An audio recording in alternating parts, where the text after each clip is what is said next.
podcast. 0345 6060 973 is the number to call if you'd like to ask our panel a question. You can text your question to 84850 and you can say, Alexa, send a comment to LBC. And don't forget to watch us on Global Player. Call 0345 6060 973. Tweet at LBC. Text 84850. Cross question with Iain Dale. This is LBC. Right, let's go to our first caller, who's Scott in West Hampstead. Hi, Scott. Hello, Iain. Good evening, panel. My question is this. Is the Home Secretary speaking for the British people when she says that illegal migrants don't share our values and are often criminals, or is she shaming our nation by using this kind of rhetoric? Which is the exact question we're going to be asking listeners at 9 o'clock for the whole hour. So well done for anticipating that, Scott. Jacqui Smith has just joined us. Just for your benefit, Jacqui, the question is the Home Secretary speaking for the British people when she says illegal migrants don't have the same values as us and are often criminals? Or is she shaming our nation by using that rhetoric? Jonathan Gullis. I don't feel comfortable with the mentioning of the values. I don't think that was appropriate, nor was it right. I think the Home Secretary does have a point around the criminality, and if I explain what I mean by that, it is perfectly plausible and reasonable to suggest that people who are coming from Albania, who can get a flight for £28, but are choosing to spend £4,500 to be smuggled illegally into the United Kingdom, are effectively coming to avoid checks at the border, to avoid having to present themselves to our border force. And it is very clear that the Vietnamese cannabis gangs that were once very prevalent across this country have been taken over by Albanian gangs. So I think it's perfectly right to say that there is a coarse criminality within this. We know that the people have entered the country, sadly, who have been linked with terrorism in other parts of the country, the world as well. So ultimately, I think that there is a point to be made, but I don't think that the values and the broad stroke that was brushed to everyone was right or reasonable. There was a YouGov poll out today where they asked how different or similar do you think the values and lifestyles of people crossing the Channel in small votes are to people like you. 37% of people said very different, 23% said fairly different, 17% said fairly similar, 5% said very similar, 18% said don't know. So from that, you might deduce that the Home Secretary is onto something, or is she blowing a dog whistle, Jacqui Smith? Hello, sorry to be late. That's all right, you're forgiven. Lovely to be here. I think one of the things that makes me proud to be British is the value in this country of tolerance, of the history that we have of welcoming refugees and people from overseas, the way in which they've been incorporated into our society, and we value the diversity and the communities in which we live. And I would be very disappointed if I thought that one of the most senior ministers in our government was suggesting that that wasn't a British value and wasn't something that we should be proud of. And I think there are times when she veers in that direction. You're being very diplomatic, much more diplomatic than you ever are on the podcast. Well, I need to warm up. I've only just got out. Save the best for the pod. Save the best for the pod. Right. Alistair, Carmichael. Yeah, look, I mean, the decision to get in a small boat to cross the Channel is not a value judgment. That's a mark of desperation. And, to suggest that it is, I think, risks demonising people who make that decision, many of whom make it for very different reasons. And Jonathan's right, a lot of people do make that crossing because they're coming from a place like Albania, because they are coming as economic migrants, and now we've got a return agreement with Albania. It should be pretty easy to identify them and send them back in fairly short order. In fact, instead, what happens is we leave people languishing in hotels for weeks and months on end because the decision-making process within the Home Office just seems to have collapsed. I think the thing that disturbs me more than anything else when I hear Suella Braverman saying this sort of stuff is it's not just something that's bubbled up to the top of her head. It's a quite deliberate effort to characterise people in a way which reinforces the worst instincts, not the best instincts that Jacqui has spoken about. Because let's not forget that I think almost a half of the people in these small boats come from places like Afghanistan, Syria, Eritrea, Sudan in the news this week. And, the acceptance rate for their asylum claims runs from about 84% to 98%. And, so to try and tar everybody who gets in a small boat with that one brush, I think actually demeans the office of the Home Secretary. Well, I'm going to try something out at 9 o'clock and ask people who maybe have come over in small boats or have come to this country through, shall we say, illegal means over the last 20 years, to ask them what their motivation was for coming here. Well, I mean, was it to fleece the benefit system, as we're led to believe? Was it? Well, nobody's going to bring it in and say it's for terrorist means, I guess. But I mean, I think it's really interesting to hear from people themselves rather than sort of try to sort of guess. That's at the heart of it. Once you start saying all these people are motivated by this thing, then that you're into the terms of generalisation and demonisation there, because in fact everybody who makes that decision does it for their own reasons and has their own story. And to suggest that somehow or another it is values, you're not going to have everybody. Some of these people in these boats probably do not share a lot of our values of tolerance. But even within this country, the fact that you've got 4 people sitting around the table, 5 people, including yourself, Iain, who have got very different views in life, suggests that... I thought you said varying degrees of tolerance. Well, that's too possible. Let's just not push it for the moment. Let's talk to the incredibly tolerant and urbane Jimmy McLoughlin. Well, I think there's a broader problem here. One of the other pieces of news today was about the amount of people that we have missing from the workforce through sickness and so on. And a lot of what this country has depended on the last 20 years is migration. Now, obviously, we're talking about illegal migration, it's different. But Jonathan's right. People coming into the country and we've got no idea who they are, then it's very difficult to actually kind of get them, integrate them into the values, etc., of British life and so on. So I think that's a real challenge. But it's impossible to sort of characterise British values for, one set of people. Can I also say I think Jonathan was right about something? My God, this is a bit of a love-in, an unexpected love-in, I have to say. Of course, Jonathan is right that there are people that will try to get into this country for criminal and other reasons, and there are people who are being This trafficked. is why she used to be known as Jacqui. It's Jacqui. And there are people that are being trafficked into the country by criminals. My problem with the Home Secretary is that I wish she was as focused on keeping our borders secure and making quick decisions about people's asylum claims and either integrating them into this country or removing them from the country as she is about making headlines. I'd rather she was interested in making a difference rather than making a stir.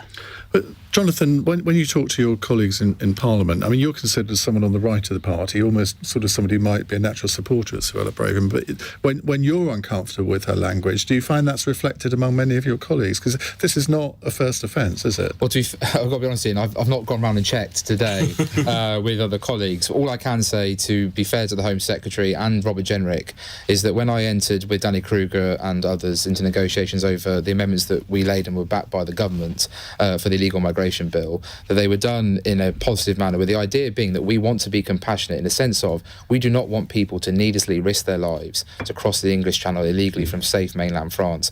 I don't want to see trade in human misery across that channel. I want to stop that. We've done it successfully with the tunnel. We've done it successfully with lorries in large parts. Obviously, smugglers are very proactive. They've seen an opportunity here with small boats and had success to date. We need to do everything we can, and it's not just the illegal migration bill. The Nationality and Borders Act with the Rwanda plan is part. The safe and legal routes is also part of that plan as well. And so there's not just one silver bullet in this. It's got to be a broad approach that hopefully can make sure that the smuggling gang operation, the model that there's of success, is broken apart. Because Jacqui is correct. We do need to speed up processing. Alistair is correct. I am absolutely furious about hotels being used. I think Alistair hears me in the chamber. I'm not shy in coming forward about that. In fact, I submitted my own petition saying end Serco's abuse of Stoke-On-Trent, because the tourism industry is being hammered, our hospitality is being hammered, and we've got a hotel being taken up right by a levelling up project, undermining what we want to do, bringing regeneration to that great city. So I think that we've got to work in the round and look at everything overall. And yeah, I do think that the Home Secretary is very passionate. She has been across this detail, but I think we've just got to be careful, because I don't want to, inflame unnecessary emotions in certain parts of society. And Stoke-on-Trent does have a history. We have Islamic extremism, and we've seen that sadly, end up in the bridge attack. We've also had a history of the far right. I don't want either of these guys on either end of the scale to be able to grab onto something to use as a recruiting tool. I want them to be very much marginalised in society. I'd rather them not be here at all, because I'd rather just get back to what we want to see, which is fairness in the system. Fairness so when people in Stoke want to have kids go to their school, they can get a place. Fairness if they want to get a GP appointment, they can get that GP appointment.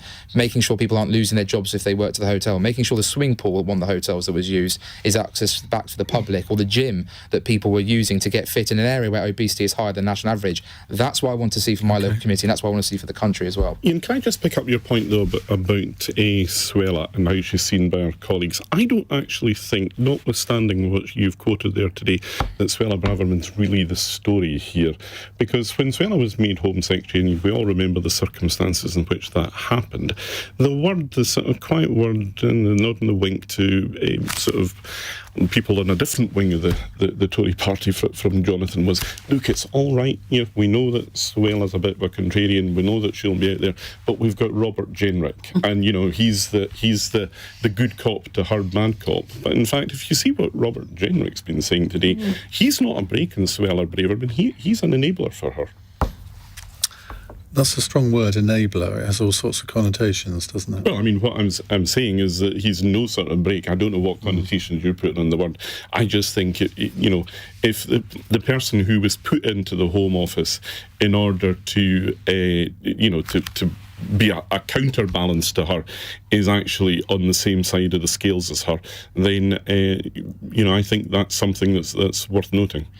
Sandra says, did someone cancel at the last minute and you got your very well qualified friend in? Can we confirm that no one has cancelled at the last minute and that you were booked weeks ago? There was traffic in Whitehall. What am I like? That's why Just you were some late. Substitute or what? No, I'm blaming the king.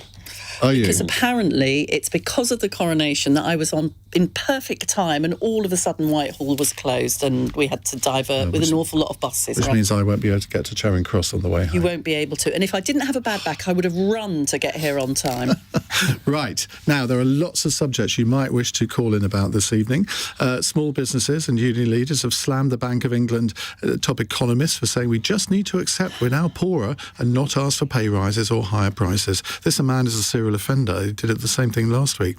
MP Andrew Bridgen has been expelled from the Conservative Party, don't slam the door on the way out, for saying the COVID vaccine rollout was the biggest crime against humanity since the Holocaust, as well as breaking lobbying rules. And the government says it's now met its 2019 election manifesto target of recruiting 20,000 new police officers. So a few ideas for you there, but feel free to phone in on whatever you like. 0345 6060 973. It's 8:15. This is LBC.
just being provocative now. Right, let me reintroduce our panel to you. Jonathan Gullis, we're just teaching in the difference between less and fewer. Jacqui Smith, Alistair Carmichael from the Lib Dems, and Jimmy McLoughlin, the host of the Jimmy's Jobs of the Future podcast. Now, we've got two podcasts to talk about a little bit. So let's start with yours, Jimmy, first of all. Just give us a bit of an idea of what it's all about. So I started it during the pandemic when my wife returned to work. I was trying to work out what I was going to do in my life post 10 Downing Street, and I was always fascinated by the jobs of the future. And it is something that I think there is a paradox at the heart of our world at the moment. It's never been a better time to be a young person or starting or shifting a career, but the amount of opportunity makes it hard. So what we try and do is interview people about their jobs and the jobs they're creating. So next week we've got an episode coming out with Miles Jacobson, who's the Chief Executive of Football Manager. And we interviewed him by West Ham Stadium. They employ 300 people now. Yeah, it's a remarkable story that's been, and they're a massive export as well. So they're the kind of stories that we're trying to cover. They don't really get covered in the press for that type of thing, and so that's what we try to do at Jimmy's Jobs of the Future. Great stuff. You can subscribe on Global Player. Right, let's go to another call. It's Delroy in Brixton. Hello, Delroy. Hello, Ian. Hello, panel. How are you? Right, to move straight in. With his assertion that the British government has been involved in corruption and collusion over the efficacy and safety of the vaccine, does the panel believe that it was right for Andrew Bridgen MP to be removed from the Conservative Party, and why? Well, there's all sorts of allegations flying around this. He is alleged to have broken lobbying rules, but also The Independent is reporting this evening that the Conservative Party Deputy Chairman Lee Anderson was engaged in what's called an aggressive confrontation with Andrew Bridgen today, and also a former Conservative local councillor, Sebastian Leslie. Mr. Leslie, the chieftain of the Scottish clan Leslie, there you go, challenged Mr. Anderson to a duel with pistols or claymores. Well, that would be quite interesting, wouldn't it? It goes back to Castlereagh and Canning, doesn't it? Are we all familiar with that? No. I remember Sebastian Arbuthnot Leslie, as he used to style himself. As he would be, yeah. When he was a Conservative candidate in Scotland. A duel between Lee Anderson and Sebastian Leslie. Does there have to be a winner? Right. Jonathan, let's start with you, because you probably know Andrew Bridgen better than anybody around this table. He thinks he's being harshly treated. Do you? I'm just disappointed, to be first of all, because I must say, when I was first elected, Andrew was one of the very few, I'd say, of the older intakes, as they would be dubbed, who actually reached out, spent time in the tea room, giving colleagues advice, helping them know their way around the building, and I'll always be grateful for that kindness showed in the early days. But he's clearly bought into some extremely dangerous conspiracy theories, some which are being perpetuated by, obviously, Russia, and let's be honest, like our other enemies who are not allies, who are trying to obviously undermine the West, trying to undermine this own government. And, you know, time and again, some of the questions he's been asking Penny Mordaunt in Leaders Business Questions are just utterly bizarre. And despite how many times Penny keeps having to tell him this stuff is simply not true, he keeps going on. And so I think she doesn't hold back. She doesn't hold back, and rightly so she shouldn't do, because if we allow this stuff to perpetuate, then we will create a vacuum for this to become, real. And that isn't the case. And, I remember going into my constituency and knocking on the door of someone who, when I walked away, their internet fell down. And to this day, they believe it was my ability and some secret power that shut off their Wi-Fi. And this constituent is, So obsessed with this. I'm denying I have some sort of special powers to I turn wouldn't off have believed Wi-Fi. it till I heard you deny it. Did you close Whitehall to stop me getting This is what I mean. This is where we're getting to. So I think and to hear that, I don't know about this confrontation with Lee Anderson, but it's extremely regrettable that it's come to that. And of course, Andrew's facing the other allegations around lobbying. So I think, sadly, he has brought the party into disrepute. No individual is bigger than the Conservative Party, and therefore I think the right thing has been done, and Andrew should therefore, should have been kicked out, has been kicked out. And, I wish him best for the future, genuinely, because I think that hopefully he'll get some time and some space to actually fact-check his own nonsense, to be quite frank. Mr. Bridgen says today his expulsion, quote, only confirms the culture of corruption, collusion and cover-ups which plagues our political system. He says he's grateful for his newfound freedom, and I think I heard this afternoon he's threatening to stand for the Reclaim Party, which is led by Lawrence Fox, which probably tells you all you need to know. Jimmy? Yeah, I mean, I don't think you're going to find too much disagreement on this panel from the questioner. I think Andrew, has been, quite an extraordinary constituency MP. He was very helpful in the Save Derby County campaign stuff that I was running last year, even though he was North West Leicestershire MP. But I just think that you So he's a traitor to his county as well. Plenty of Leicester fans, plenty of Derby fans in Leicestershire. And I think it's, as Jonathan says, I just don't think you can sort of allow these views to take place. And, he can stand in the by-election, as we've seen over the previous few elections. That does not tend to go well for people without the political... Not sure there's going to be a by-election, is it? Not the... the next general election. Yeah. Alistair? Well, I mean, I suppose looking around it, when you see some of the people they keep, then I can understand why he's peeved to have been thrown out. But I wouldn't have wanted to keep him. No way to talk about Jonathan. I was absolutely not talking. You're very kind, Alistair. About Thank you. Jonathan. Yeah, I know it's one of my faults, but there you go. For me, the thing that really did it, and I wouldn't want to keep him in my party, was the linking of the COVID conspiracies to the Holocaust. Yeah, I think that's a line that nobody should cross. And look, we've seen in recent years where political parties can end up if they start to tolerate that. And I think that for that, if for nothing else, it was right and inevitable. And like Jonathan, I think maybe he does just need a wee bit of time away from the heat of politics to recalibrate, I think might be the word. Jacqui? So, I mean, first of all, I agree, Alistair, that this linking of his objections to the vaccination to the Holocaust was completely unacceptable. And to be fair to the Conservative Party, I think they acted pretty quickly to clamp down on that.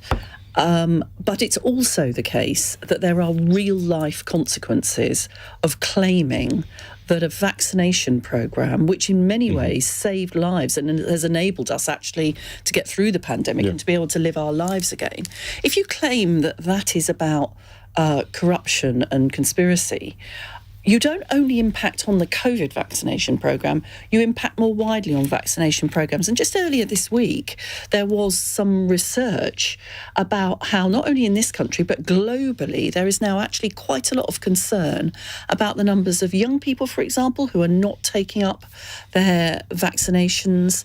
There is a lot more reluctance to be vaccinated. That's going to have widespread implications for people across the world in a whole range of different conditions.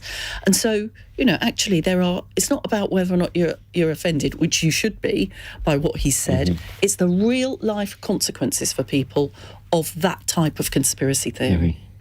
Right, let's go to a text question from Will in Crediton. Today, Rishi Sunak rejected calls from Labour MP Bel Ribeiro Addy to apologise for the UK's role in the slave trade, as well as for paying any reparations. But was he right to? And as a follow-up, do the panel believe Keir Starmer will take a similar stance? Alistair? Well, I mean, Keir Starmer is the leader of the opposition. The Prime Minister speaks for the country. Had you asked me this question a year or two ago, I think I would have said, no, I didn't think that an apology would be that meaningful, because I can only really apologise for the things that I have done, and to apologise for something that might have been done by our predecessors a century or two ago, it just felt a little bit off for me. But having said that, I have seen a number of other different apologies of that sort in Canada and Australia, even in this country, in the Scottish Parliament, the Welsh Senate, just this week or last, around the question of compulsory adoptions and this sort of thing. And I see how much it does mean to people who have been affected. And I see the genuine strength of feeling that there is in our in countries in the Caribbean and in Africa about this. And I have come round to the view now that yes, actually, if we are going to draw a line between or underneath our colonial past and genuinely need to move on to a proper, modern, mature relationship with those countries that were previously our colonies, then yes, I think an apology of this sort is something that we should undertake. Jimmy? No, I think the Prime Minister's right on this. I think, as Alistair sort of said at the beginning of his answer, I don't think you can... it's to sincerely apologise for things that you have not done is incredibly difficult and almost meaningless. Well, David Cameron did it very successfully for the Bloody Sunday inquiry, didn't he? He did. I think that is a bit more sort of recent history in that regard. I just don't think it's a position that is, if you don't believe that you can apologise for it, there is no point doing it, right? So I think the Prime Minister's right in that regard. If Alistair were Prime Minister and he feels that he can give a proper apology for it, then I think that's different. I think, though, Jimmy, it's not about me. It's not about the person making the apology. It's about the people to whom these apologies are addressed. And I think, we have to maybe take a bit more empathy than I would have done a year or two ago and see how these things are actually seen and felt. And at the end of the day, even if it's not something that is meaningful to us personally as individuals, there's a national interest at play here, because it's going to be difficult for us to maintain a proper, modern working relationship with these countries Jacqui, while that's still hanging over us. The optics of Britain's first non-white Prime Minister making that kind of apology on behalf of the country, maybe not on behalf of himself, that would be quite strong, wouldn't it? Yeah, yes, it would be, which is why I think... I'm a bit like Alistair. I can see the strength of doing that, not from the position of an individual, but as a representative of a country which people would argue has benefited from the oppression and the injustice and the inequality that was manifest through the slave trade. So we are still better off today because of what happened then, and some people are still poorer now because of what happened then. So it is a long time ago, but it has had a long reverberation through history, and that could be a justification for an apology. And I wonder, Jonathan, whether... Alistair says his opinion has maybe softened on this issue, and I think there's probably a lot of people in that position. I interviewed a comedian this afternoon, Jacqui McGrath, who's written a book about her growing up in Kenya, and she started talking about what the British Empire was doing in Kenya. And I must admit, listening to her talk, it gave me a completely different perspective than what I had before, which would have been probably very similar to Alistair.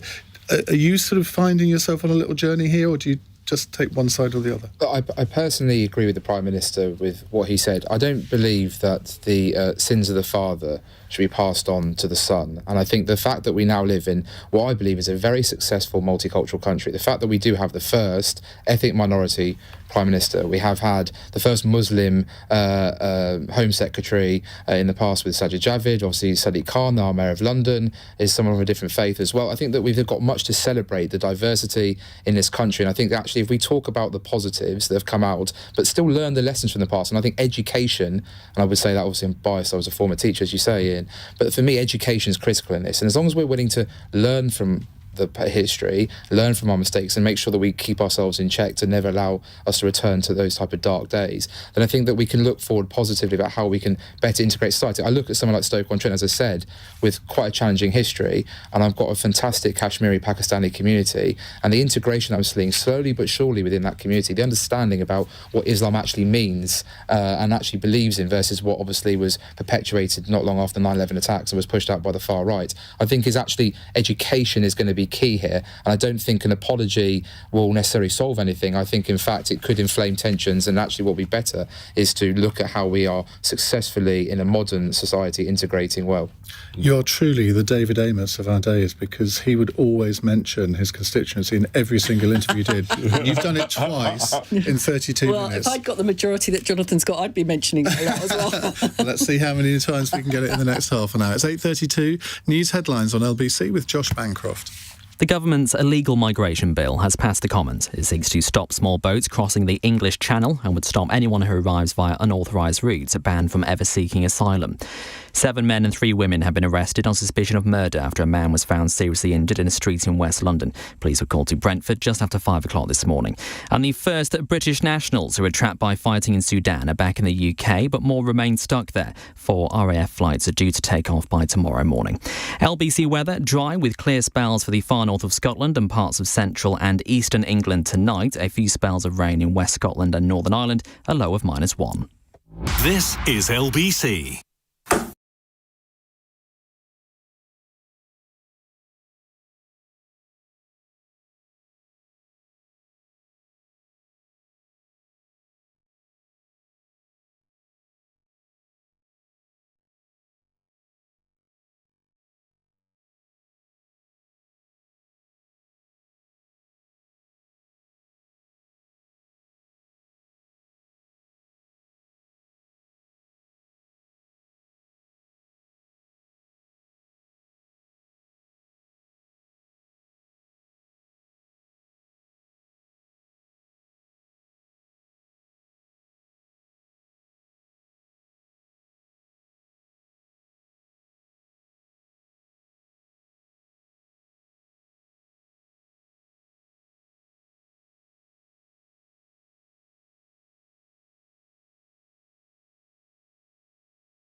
.36 on LBC. Alistair, Carmichael, Jacqui Smith, Jimmy McLoughlin and Jonathan Gullis with us. Your podcast, Inside Whitehall.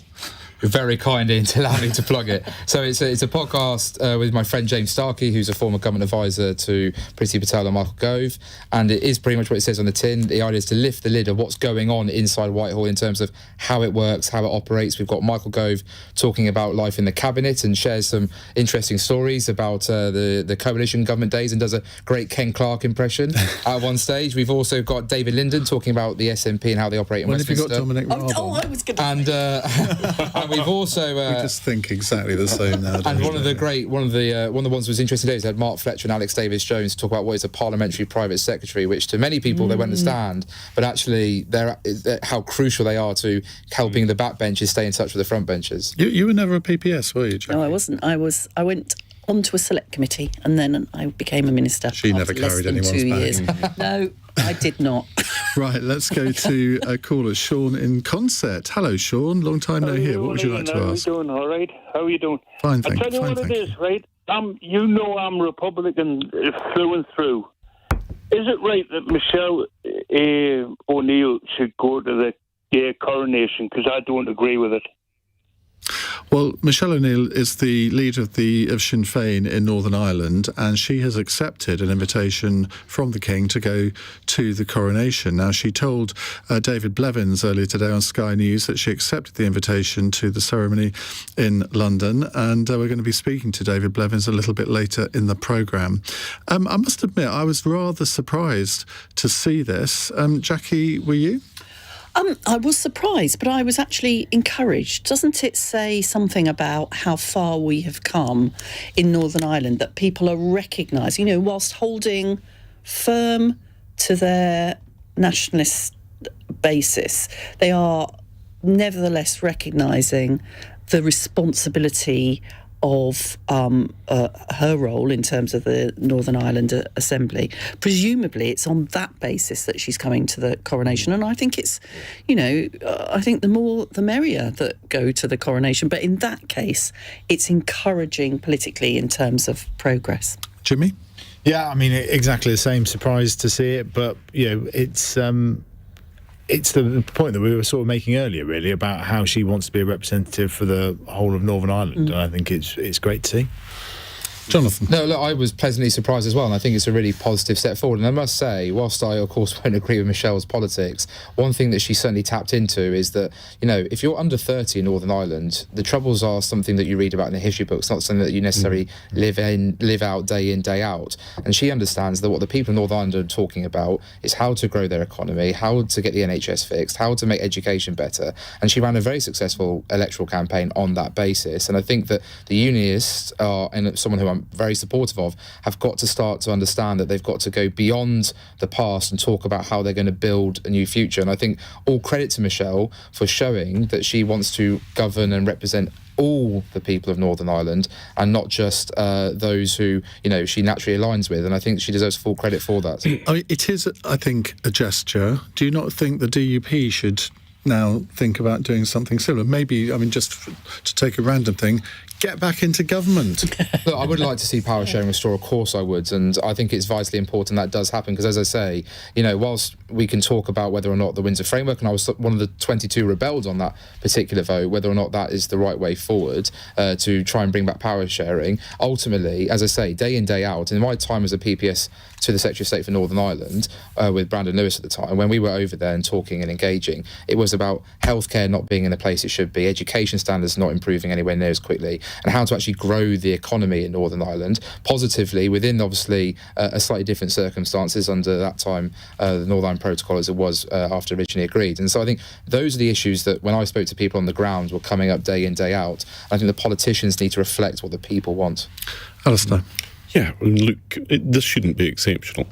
If the late Queen, whose uncle was murdered by the IRA, could meet Martin McGuinness and shake his hand, then it should not be exceptional that Michelle O'Neill, as leader of Sinn Féin, should be attending the coronation.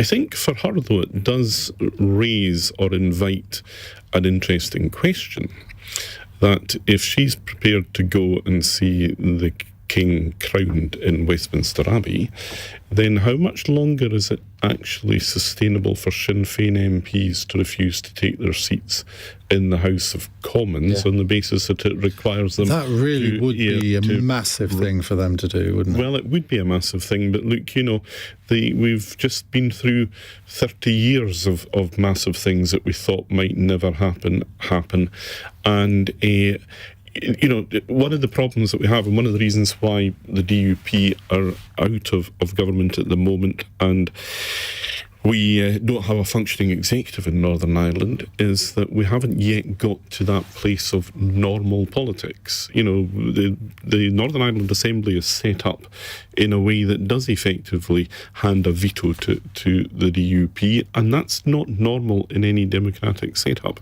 So, it would be a moment to say, actually, as a country, Northern Ireland is moving towards normal politics, and I think it would be enormously powerful. It'll be fascinating to see where she's sat. Maybe next to Prince Harry. I must say, Iain, this is quite an emotional moment for me. So my stepmother, who's been in my life since I was about 6 years old, I think it was grandfather was an Irish nationalist member of Parliament.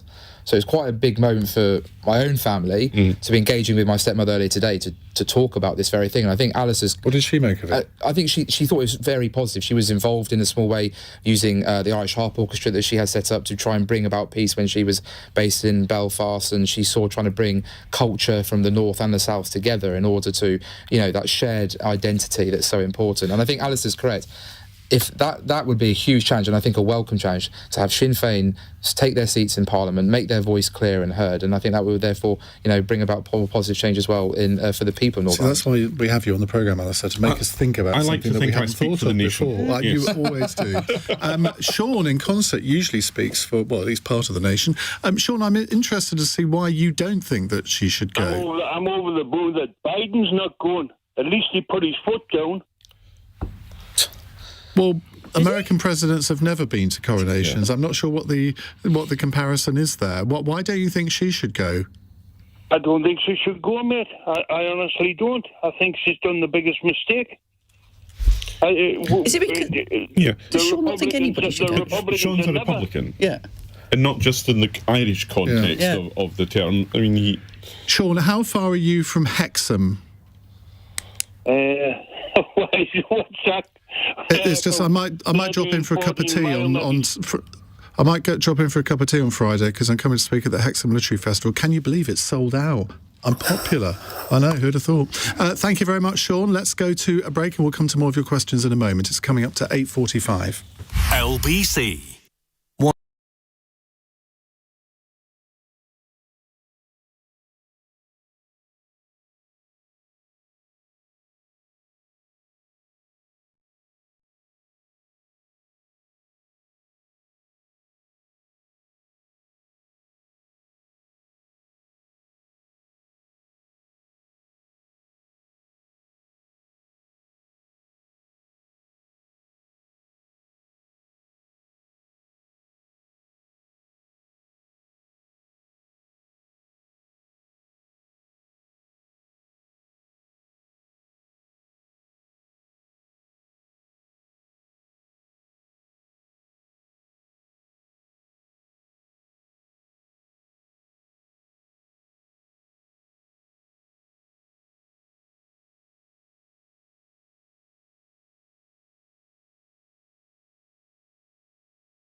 It's 8:47 on LBC. Jonathan Gullis, Jacqui Smith, Alistair, Carmichael and Jimmy McLoughlin here answering your questions.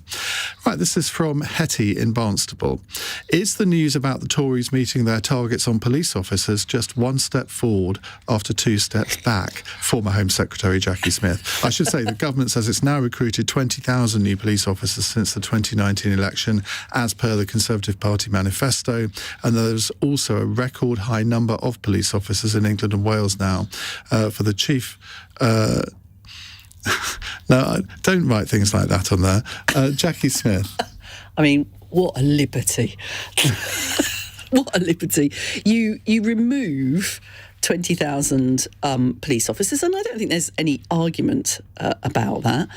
And then you very, very quickly, and you could argue with a certain amount of potential jeopardy around the speed with which they've been recruited, recruit 20,000 and then claim the credit for having recruited them. Now, to be fair, I think it is the case that there are now 3,000 more police officers than there were in 2010, which was the previous highest level.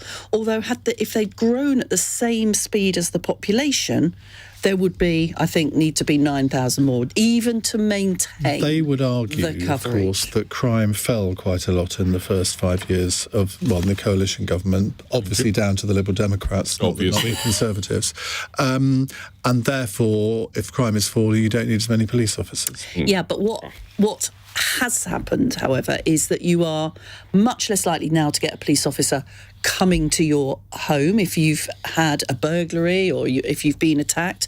There are fewer people being charged, convictions are going down, and if you're not careful, what happens when that occurs is that people lose trust in their police. So I think the numbers of police officers are important, but so's the way that the public views them, and are they willing to work alongside them? Are these police officers in their neighbourhoods getting to know people, making people feel confident about reporting crime?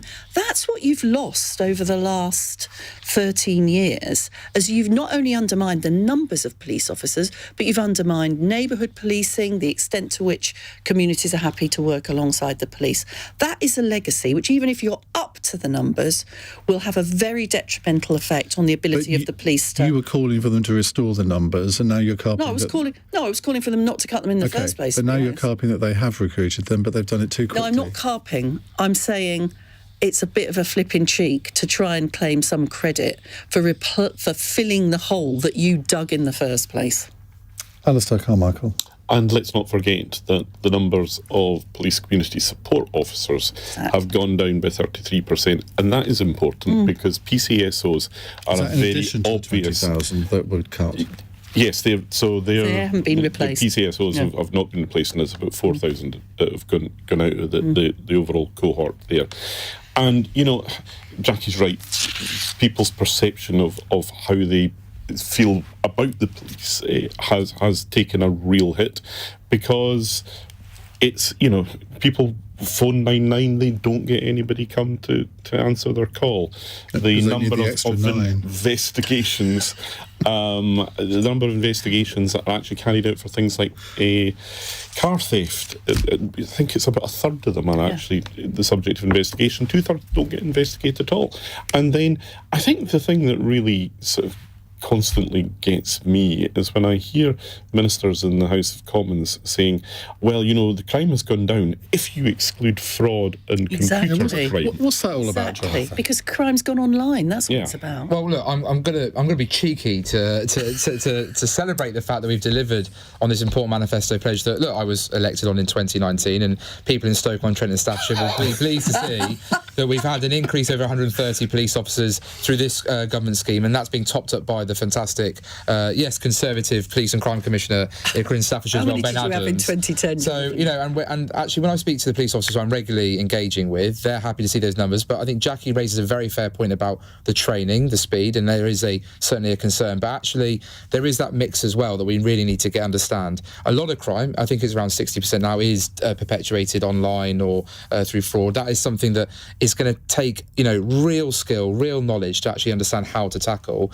And then on the other side of the coin, and Alistair's correct as well, people in my community are not happy that they do not see, in their opinion, enough bobbies on the beat going into the shops. Where's your community? So Stoke-On-Trent North Kids Club and Talk, if I want to get the whole name in, which I've obviously dubbed. But, I recently went viral on a video where I talked about scrotes who were dealing drugs and savages who were causing antisocial behaviour and scumbags who fly tip. And I was saying that because that's what I'm hearing from people, whether I be in the pub, in Tesco, shopping at the weekend or wherever else. Obviously, there's other supermarkets available. But, wherever you go, in Stoke-On-Trent, exactly. Lidl and Aldi in particular are expanding all over the place. But, I think that's really important. People want to see that. My big frustration is, particularly on Tunstall High Street, those shops say it would be nice to just have an officer walking up and down. Yes, not all the time, but popping in, building relationships and getting to know what are the times of day in particular that we're seeing spikes in crime, and then let's target those times of day. Let's use all this intelligence gathering to effectively police. And neighbourhood policing is something that's clearly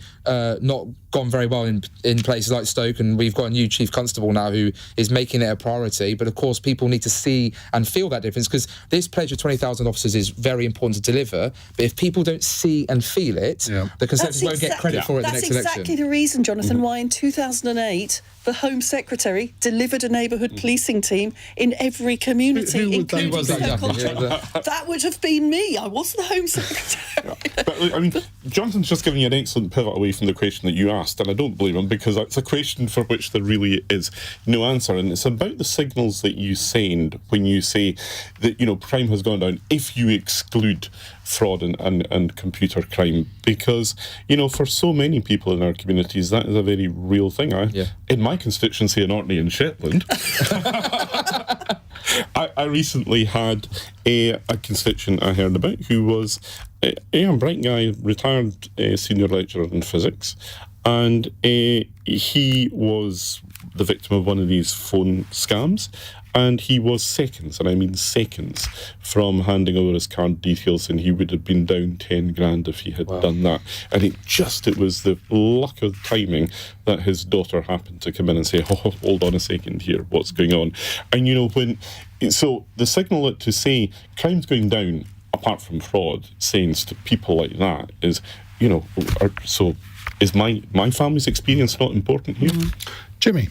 Yeah, I think on Alistair's point there about how sophisticated some of these crimes are becoming now, and how, I almost fell for one the other day as well, particularly with all these sort of packages that you get and so on, you kind of lose track of it. And I think it's a real problem for how we kind of deal with this and how we respond to that. I mean, it is jobs of the future in terms of what a lot of the Met are recruiting for, because a reason why a lot of these crimes aren't necessarily investigated is because your phone theft ends up, and it's already sort of halfway across the channel by then, and it's incredibly difficult to do. That's not an excuse for it, but that's just a simple practicality of it. Right, I want quick answers to this one, please. Pauline in Chichester.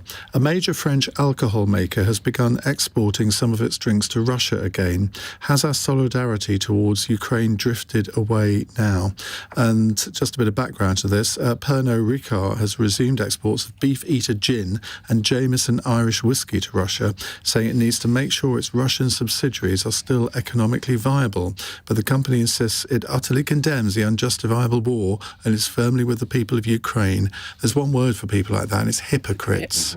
I do like a good Pernod and Black, though. It's the only alcoholic drink I actually enjoy. Jonathan? Well, I'm teetotal, so I mean, but look, I think it's wrong. If you're making a stance, you have to stick to that position. You called it out correctly, and it is hypocritical. We shouldn't be doing anything to try and help the Russian economy, to be quite frank, even though, yes, the Russian people are also victims of Vladimir Putin. If we're going to try and make sure that this despot doesn't stay in office for any much longer, then we need to make sure that we send a very clear signal that he is a pariah on the international community. His illegal invasion of Ukraine is not acceptable, and that he obviously, that as soon as the Russian people get rid of that monster and free Ukraine from the war that they're suffering, then Russia can be welcomed back with open arms into the international community. Jimmy?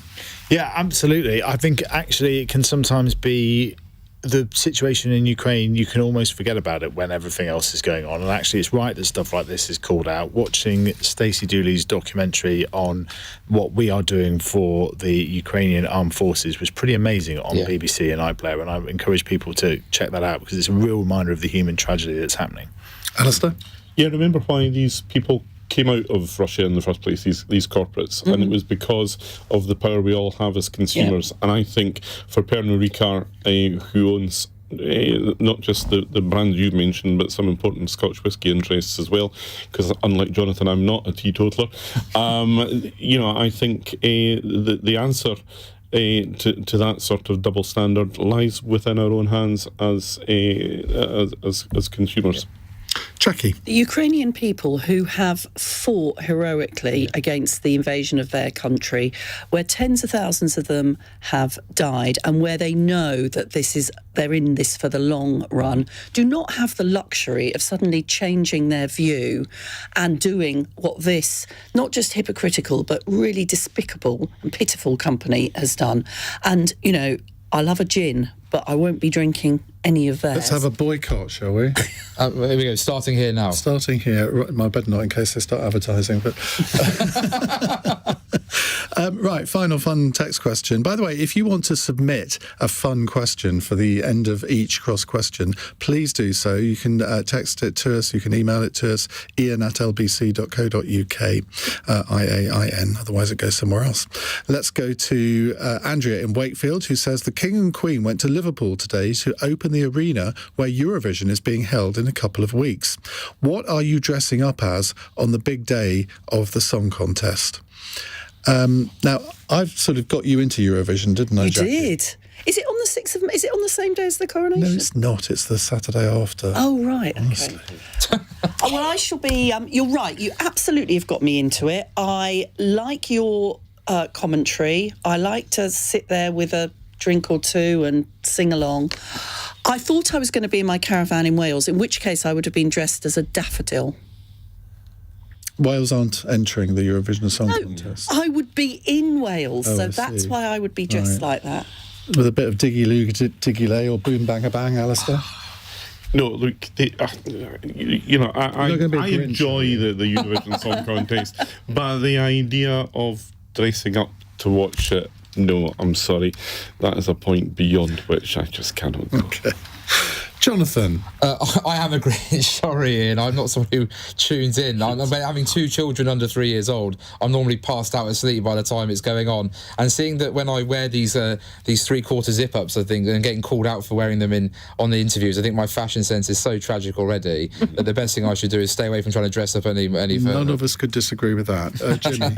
You were very kind at giving us a tip-off for this question, Ian, and I still haven't been able to think of a good answer. The only thing that I can think of that pops into my head is Jerry Halliwell's outfit from the late 90s, but I'm not sure that would get that on, get that photo. Get that photo. I've got that picture in my head, and that's not coming out anytime soon, Jimmy. You're going to have to share that photo now, aren't you? Somebody, Jenny in Carmarthen in Wales, says, Jacqui, you're a breath of fresh air on the panel. I think you're all of the breath of fresh air tonight. I think we've got on, considering, I think we've all got on very well. I thought Jonathan and Jacqui were going to come to blows at some point, but they've agreed on every single answer. I'm really sorry to have disappointed your listeners. Well, sorry, you won't be invited back. Right, thank you very much indeed to all of you. Coming up in the next hour, Suella Braverman, the Home Secretary, has been at it again in an interview with Nick Ferrari this morning on LBC. She failed to offer any statistical evidence to back up her claim that migrants crossing the English Channel are linked to heightened levels of criminality as the government's immigration legislation faced its final Commons hurdle today. Not only that, she said that migrants don't share British values. Well, I want to know, if you've come to this country as a migrant, whether legally or not, give me a call and tell me what motivated you to come here. And do you think that you share what she would call British values? 0345 6060 973 is the number to call. On your radio, on Global Player, and Play LBC. leading Britain's conversation. This is LBC. From Global's newsroom at 9 o'clock. MPs have voted the government's illegal migration bill through the Commons. It's designed to try and stop small boats crossing the Channel and will also block people who use illegal routes to enter the UK from claiming asylum. Critics say the bill may breach international obligations and could impact protections for victims of modern slavery. But Conservative MP and former Schools Minister Jonathan Gullis has told Iain the government are being compassionate. We do not want people to needlessly risk their lives to cross the English Channel illegally from safe mainland France. I don't want to see, trade in human misery across that channel. I want to stop that. We've done it successfully with the tunnel. We've done it successfully with lorries in large parts. Obviously, smugglers are very proactive. They've seen an opportunity here with small boats and had success to date. The legislation will now go to the House of Lords. 10 people are being held on suspicion of murder after the death of a man in West London. He was found in a street in Brentford at around 5 o'clock this morning. Police have described it as a truly shocking incident. The first evacuation flight carrying British nationals from Sudan has landed in the UK. The RAF operation to get people out of the country is continuing, with more planes due to take off overnight. These people touched down at Stansted Airport earlier. Very surreal, but relief is the first thing. And we're out of danger. There's no bombings. We're home. Sudan is very difficult. They kill us. Very bad. I've been really worried. And I'm so worried. Many are still trapped, with reports of some people travelling for hours to reach the airbase where flights are leaving from. And for the first time since 2011, the FA Cup final is going to kick off at 3 p.m. The Manchester derby has been moved after police deemed it a high-risk game. In the city, the FTSE 100 has closed down 38 points at 78.52. The pound buys at $1.24 and €1.12. LBC weather dry with clear spells for the far north of Scotland and parts of central and eastern England tonight. A few spells of rain in West Scotland and Northern Ireland, a low of -1. Cloudy tomorrow with rain in North and West Scotland, wet weather spreading from the southwest to the south, highs of 14 degrees. From Global's newsroom for LBC, I'm Josh Bancroft. This is LBC from Global, leading Britain's conversation with Iain Dale.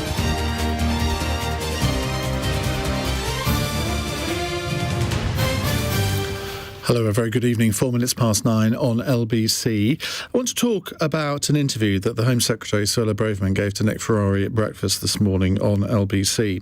She said migrants who come to the UK across the English Channel in small boats, quote, and this is a direct quote, possess values which are at odds with our country, with heightened levels of criminality.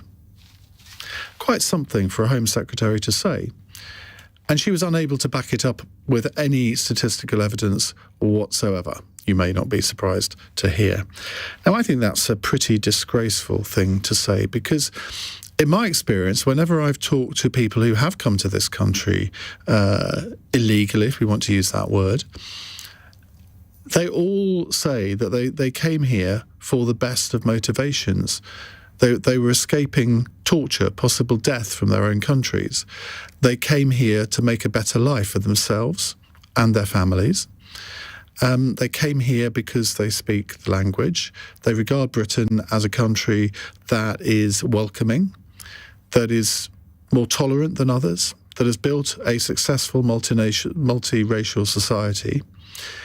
And, of course, we still have our problems in that regard, but I think compared to many other countries, we don't do a bad job. So I'm actually rather proud that people want to come here.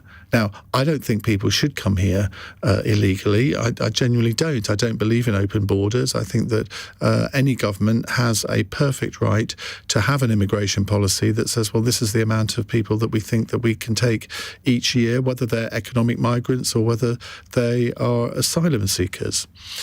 So my point in this hour is not to just rant and rave about how disgraceful Suella Braverman's remarks are, and they are. My point is to try and enable our listeners to understand why people come here when they haven't, essentially, when they're breaking the rules to do so. I've done this phone-in before, not often. I've done it a couple of times before, and it's been an absolute revelation to hear people's stories about why they came here, what their motivation was, and what's happened to them since they've come here. So if you fall into that category and you want to explain why you came to this country, then please do so now. She was unable to offer any evidence that there were heightened levels of criminality among people who come over on small boats. And I think it's a pretty disgraceful thing to allege when you've got no evidence to back it up whatsoever. She spoke to Nick Ferrari on LBC this morning, and Nick asked her about a comment made by the Immigration Minister Robert Jenrick, who said last night that excessive, uncontrolled migration threatens to cannibalise the compassion of the British public. Does she agree with him? I think that the people coming here illegally do possess values which are at odds with our country. We are seeing heightened levels of criminality when related to the people who've come on boats, related to drug dealing, exploitation, prostitution. There are real challenges which go beyond the migration issue of people coming here illegally, and we need to ensure that we bring an end to the boat crossings. Now, an hour ago, the Conservative MP Jonathan Gullis, known as one of the Tory MPs who's most vocal about small boats crossing the English Channel, said this to me on Cross Question. I don't feel comfortable with the mentioning of the values. I don't think that was appropriate, nor was it right. I think the Home Secretary does have a point around the criminality, and if I explain what I mean by that, it is perfectly plausible and reasonable to suggest that people who are coming from Albania, who can get a flight for £28 but are choosing to spend £4,500 to be smuggled illegally into the United Kingdom, are effectively coming to avoid checks at the border, to avoid having to present themselves to our border force. And it is very clear that the Vietnamese cannabis gangs that were once very prevalent across this country have been taken over by Albanian gangs. So I think it's perfectly right to say that there is a coarse criminality within this. We know that the people have entered the country, sadly, who have been linked with terrorism in other parts of the country, the world as well. So ultimately, I think that there is a point to be made, but I don't think that the values and the broad stroke that was brushed to everyone was right or reasonable. Kat Neelan joins me, political editor of Tortoise Media. Kat, very good evening. This is not the first time that Suella Braverman has used this kind of language. We've asked the Home Office today to come up with some justification for it in terms of statistics about heightened criminality, and they've been unable to do so. I wasn't particularly surprised by that. Is she just blowing a dog whistle? Hi, Ian. Yes, I mean, I think there is a certain sense within the party, and even sort of up to number 10, that she can't be trusted. So, for example, Robert Jenrick both opened the debate and closed the debate today. So there's a sense that she's not to be relied upon at the dispatch box. And I gather that, people are not terribly keen on her doing the media round, and you can see why, because she kind of generates all of these headlines. Some of them are sort of thrown as out to her supporters, but some of them perhaps she's not even. It's the sort of lack of subtlety, I think, around some of the issues, which Jonathan Gullis is sort of picking up on perhaps the more nuanced take, and of course Robert Jenrick gave a sort of a slightly more nuanced approach in the dispatch box today. That said, the rhetoric is quite strong. I mean, using that phrase, cannibalising the British people's compassion, I mean, again, it's a slightly odd phraseology anyway, but it kind of plays into the language that Suella Braverman's using, which I have to say I wouldn't have expected Robert Jenrick to do.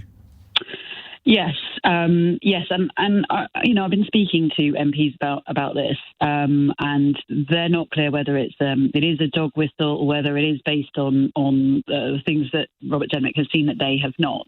But it's safe to say that there is quite a lot of unease amongst Conservatives, particularly on the sort of moderate side of the party, about some of the language used, and we've seen that sort of play out in public over the last few days and weeks.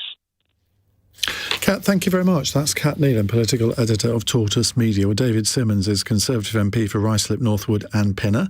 He joins me now. David, very good evening to you. Your reaction to what Suella Braverman told Nick Ferrari? Sorry, I didn't catch the question. Your reaction to what Suella Braverman said to Nick Ferrari this morning?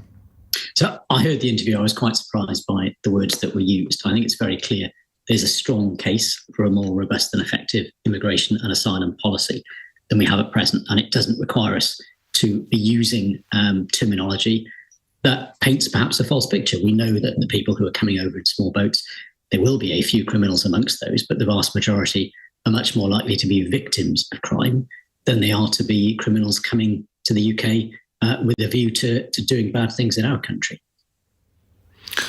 I don't know if you've talked to your colleagues about this today, but she is a serial offender on using this kind of language. Aren't people just sick and tired of it by now? Well, as I say, I think there is a strong case and everybody recognises that. And the key issue is that the way in which we get effective policies interaction is by building consensus. And clearly we want to make sure that people are able to describe what they want to do in a way that supports the building of that consensus rather than a way that risks undermining it. So I think whilst we understand the point that's being made, and when Robert Jenrick talks about the cannibalising of people's goodwill, I understand that he's saying that if we're using up capacity to help people on those who are perhaps not entitled to that help, that's at the expense of people who we would actively choose to help. But we need to make sure that we describe that and talk about that in a way that clearly expresses our British values, including treating people fairly and ensuring that we uphold the rule of law. Do you believe that the values that people coming here unlawfully over the channel, do you think that they are at odds with our country, or why do you think that they invest the money, that they put themselves in danger to make this trip? Well, I have a lot of those people living in my constituency, and many of them have invested in businesses. They're employing people in the United Kingdom. They're contributing to our economy. They're paying a lot of tax, and having met people on the French side of the channel who were waiting to make the crossing in the hands of people smugglers, what was clear was many of them, they aspired to live in a country where the rule of law is upheld. They wanted to come perhaps because they had family links, maybe they'd been to the United Kingdom before, but they thought that they would find a place in the economy where they could contribute. We know one of the things we all hear about is the shortages of workers in lots of different sectors of our economy. So all of those things need to be a significant part of having an effective and robust immigration policy. It's not something that's about keeping people out. It's about making sure that we help the people that clearly we have a duty and a moral obligation to help, and also that we deal robustly with those who are coming here with ill intentions, and that we're able to support the economy, the population of our country through an appropriate level of immigration. David, thank you. That's David Simmons, Conservative MP for Ruislip, Northwood and Pinner. He also chairs the All-Party Parliamentary Group on Migration. We'll come to your calls in a moment, 0345 6060 973. If you want to talk about Suella Braverman's comments, that's fine. But I also really want to hear from people who have come to this country illicitly, illegally, whatever word you want to use. And I want to know what your motivation was. And do you feel that your